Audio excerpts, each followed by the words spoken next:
कराची में चंद घंटों की बारिश से अर्बन फ्लडिंग, शहर कायद के मुतादिद इलाके डूब गए। कई फीट तक पानी जमा होने से निजामी जिंदगी दरहम बरहम, गाड़ियां और मोटरसाइकिलें डूब गईं। शाहराह फैसल समेत तमाम अहम शाहराहें और सड़कें तालाब का मंजर पेश करती रही। नशेबी इलाके ज़ेरे आब आने से मार्केटों और घरों में पानी दाखिल।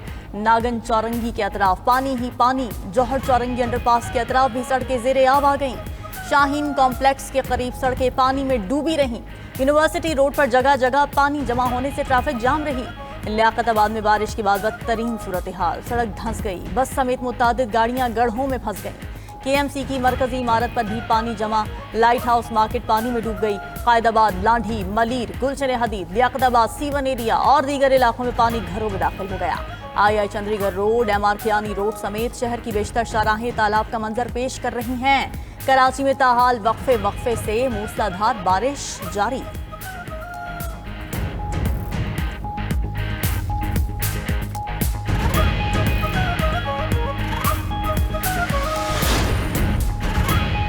कराची में बादल बरसते ही बिजली का निजाम भी दरहम बरहम। के इलेक्ट्रिक 1000 से ज्यादा फीडर स्ट्रिप होने से शहर अंधेरे में डूब गया। शहरियों को शदीद मुश्किलात का सामना। तर्जुमान के इलेक्ट्रिक के मुताबिक हिफाजती प्रोटोकॉल के तहत नशेबी, तजावुजात और कुंडों से बिजली चोरी वाले इलाकों में बिजली सप्लाई मुनक़ता है। किसी भी हंगामी सूरत हाल के पेश नज़र के इलेक्ट्रिक का अमला मुकम्मल तौर पर मुतहर्रिक है। दूसरी जानिब खराब मौसम के बायस इस्लामाबाद जाने वाली PI की परवाज़ मनसूख कर दी गई। कराची से लाहौर इस्लामाबाद जाने वाली निजी एयरलाइन की परवाज़ें भी मुलतवी करना पड़ी। कराची से पाकिस्तान के दीगर इलाकों में जाने वाली फ़्लाइट्स भी ताख़ीर का शिकार हैं।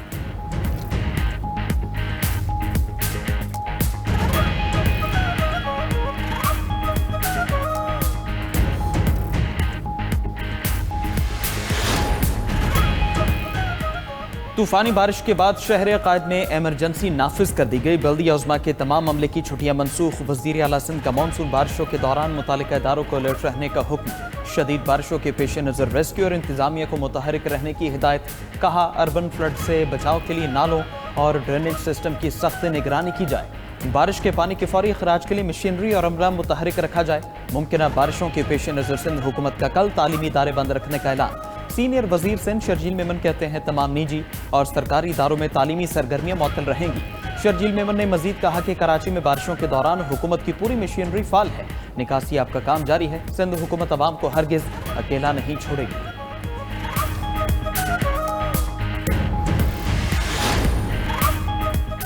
खैबर पख्तूनख्वा में 6903 अफराद को रेस्क्यू किया गया। सैलाब मुतासरीन को 505 टन राशन फराहम किया गया। अब तक 6000 से ज्यादा अफराद को तिब्बी इमदाद फराहम की गई। DGI/SPR लेफ्टिनेंट जनरल अहमद शरीफ की मीडिया ब्रीफिंग। कहा कि आर्मी चीफ की हिदायत पर सैलाबजदा इलाकों में इमदादी काम कर रहे हैं। खैबर पख्तूनख्वा में फौज के 8 यूनिट्स इमदादी काम कर रहे हैं। इस वक्त बोनेर में 2 बटालियन काम कर रही हैं। रास्तों की बहाली के लिए इंजीनियर्स बटालियन मशरूफ अमल है। 9 मेडिकल कैंप्स के जरिए मुतासरीन को तिब्बी इमदाद दी जा रही है। मेडिकल बटालियन के अलावा CMH से डॉक्टर्स की टीम को खैबर पख्तूनख्वा रवाना किया। आर्मी एविएशन भी इमदादी सरगर्मियों में हिस्सा ले रही है। खैबर पख्तूनख्वा में 90 सड़कें बुरी तरह मुतासर हुई। सड़कों की बहाली की भरपूर कोशिशें की जा रही हैं। कराकोरम हाईवे 8 मकामात से बंद थी, उसे खोल दिया गया है।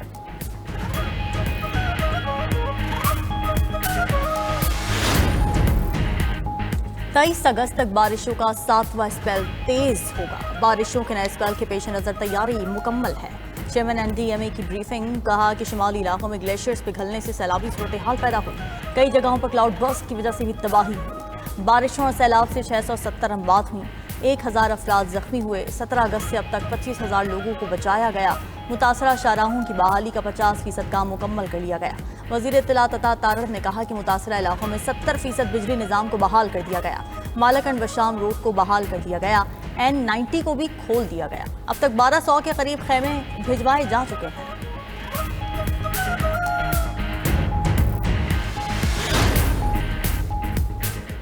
पंजाब भर में मानसून बारिशों का जोरदार स्पेल। मुख्तलिफ शहरों में तेज हवाओं के साथ मूसलाधार बारिशें। चकवाल और सरगोधा में दूसरे रोज भी वक्फे से बारिश हुई। खुशाब में मूसलाधार बारिश से नदी नालों में तुग़यानी। कई इलाकों में सैलाबी सूरत हाल से पानी घरों में दाखिल।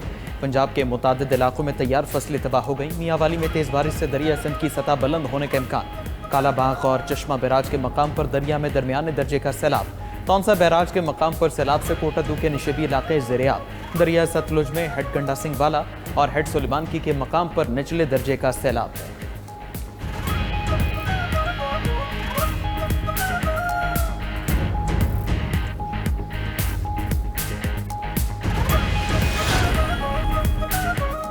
पीटीआई और जेयूआई के दरमियान राब्ते दोबारा बहाल। एक हफ्ते के दौरान मौलाना फजलुर रहमान से पीटीआई वफूद की 2 तवील मुलाकातें, सियासी सूरत हाल और नए अपोजिशन लीडर की तकर्रुर और अपोजिशन इत्तेहाद पर गुफ्तगू की गई। ज़राए के मुताबिक मौलाना फजलुर रहमान का कहना था कि अपोजिशन को मुत्तहद देखना चाहता है। कौमी असम्बली में अपोजिशन लीडर पीटीआई का हक है।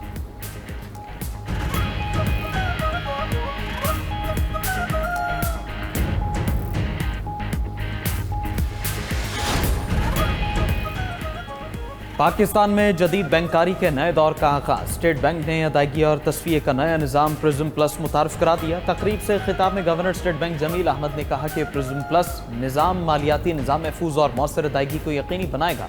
मुल्क में 22 crore 50 lakh bank account holders मौजूद हैं। अदायगी के जदीद निज़ाम से शफाफियत आएगी। बैंकिंग के शोबे में बुनियादी इस्लाहात लाई जा रही हैं। Real time inter bank payment settlement system के नए वर्जन से डिजिटल ट्रांसफॉर्मेशन का नया बाब खुल गया।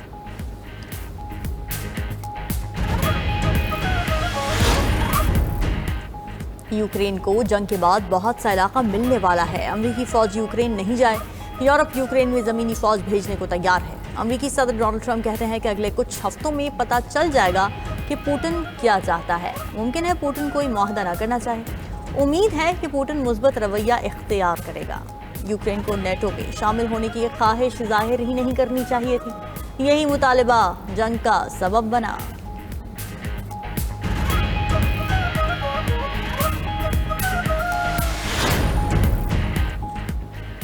अमरीकी सदर ने ज़ेलेंस्की को यूक्रेन का 20% छोटा नया नक्शा थमा दिया। रिपोर्ट के मुताबिक नक्शे में रूस के ज़ेरे कंट्रोल इलाकों को गुलाबी रंग से नुमाया किया गया है। खबर एजेंसी के मुताबिक रूस ने अमन मुआहदे के लिए डोंबास के बाकी मांदा हिस्से पर भी कंट्रोल का मुतालबा किया। दूसरी तरफ यूक्रेन की क़यादत ने मशरक़ी इलाकों से दस्तबरदारी पर गौर का इंदिया दिया। अहम मुलाकात में फ्रांसीसी सदर, यूरोपीय यूनियन और नेटो के आला हुकाम भी शरीक थे।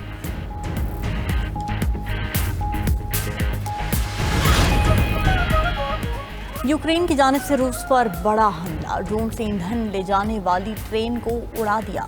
रूस को क्रीमिया से जोड़ने वाली रेलवे लाइन भी तबाह। रूसी हुकाम के मुताबिक हमले से फौजी रस्त को शदीद नुकसान पहुंचा। यूक्रेनी हुकाम का कहना है कि अपनी सरजमीन की हिफाजत के लिए हर मुमकिन इक़दाम किया जाएगा। बैनुल-अक़वामी बरादरी ने कशीदगी कम करने की अपील की है। दूसरी जानिब रूस ने 1000 अफराद की लाशें यूक्रेन के हवाले कर दी। रूसी हुकाम के मुताबिक ये तमाम यूक्रेनी फौजी अहलकारों की बाक़ियात हैं। यूक्रेनी हुक्काम की जानिब से कहा गया कि इन फौजियों का नाम तबादले के तहत वापस आने वाले फौजियों की लिस्ट में मौजूद था।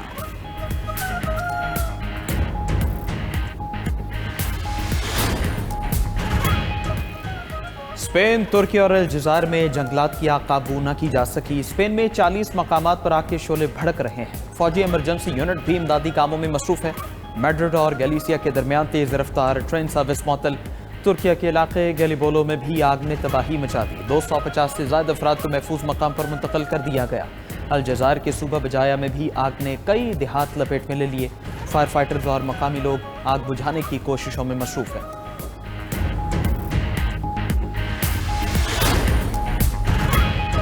शिमाली चीन में शदीद बारिशों ने तबाही मचा दी। हलाकतों की तादाद 13 तक पहुंच गई। 5 अफराद लापता हैं। अंदरून मंगोलिया में 24 घंटों से भी कम वक्त में 204 मिलीमीटर से ज़्यादा बारिश रिकॉर्ड की गई। सड़कें ज़ेरे-आब, गाड़ियाँ डूब गईं।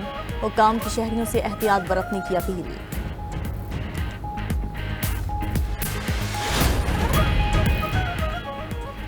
टाइप 1 ज़ियाबेतस के मरीजों के लिए उम्मीद की नई किरण। तहकीक के मुताबिक जिन मरीजों का नए स्टेम सेल थेरेपी से इलाज किया गया, उनमें से ज़्यादातर अफराद 1 साल बाद इंसुलिन के बगैर ज़िंदगी गुजारने के काबिल हो गए। ये थेरेपी जिस्म में इंसुलिन बनाने के लिए खुलिये दोबारा फाल करती है, जिससे ग्लूकोज की सतह बेहतर होती है और रोज़ाना के इंजेक्शन की ज़रूरत ख़त्म हो जाती है।